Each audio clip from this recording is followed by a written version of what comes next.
I'm Jim Barnes, and I am the CEO of enVista.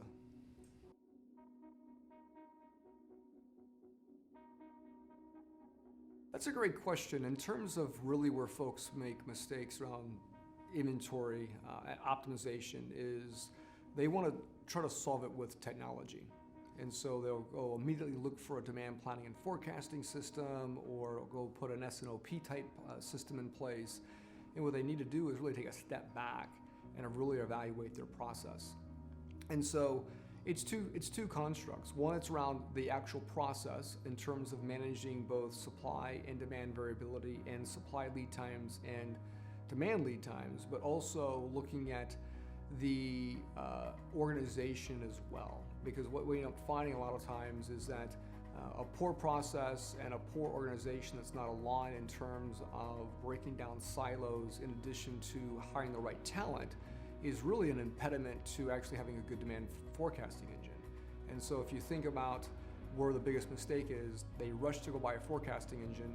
They don't determine, well, wait a minute, why am I getting the results? Well, because one, your organization is not aligned, right? You've got bad, broken processes. You're not actually measuring the things that you need to be measuring, expecting the technology is going to solve the problem. And again, it goes back to the old adage. It's always about process, it's always about people, and then followed by technology, and they need to be balanced.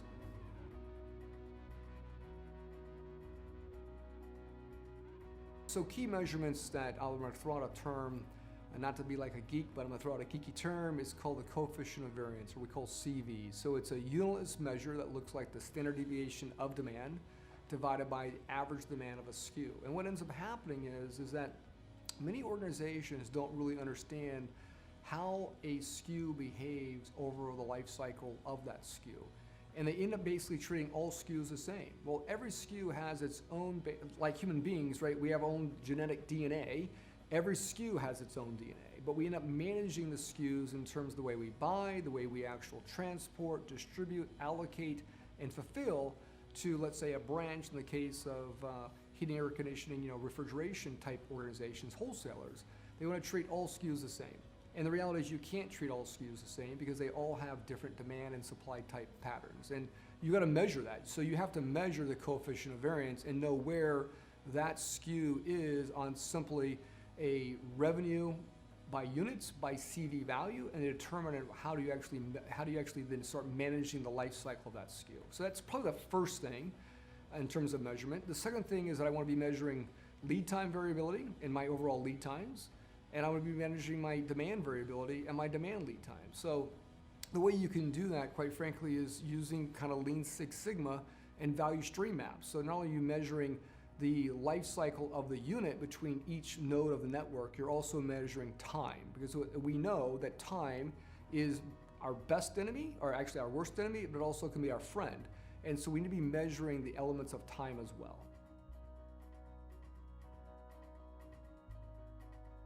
So what can members do today that is really actionable? Very simple. Take, and you can do this in Excel with pivot tables, but it's not that complicated. You can pull this information out of your ERP, but wherever today you have the customer data about what was sold, how much was sold, and when it was sold on a monthly basis, you can simply aggregate that demand, okay? Look at the average by SKU over a period, divide that by the standard deviation, or actually divide that into the standard deviation of the SKU and map it.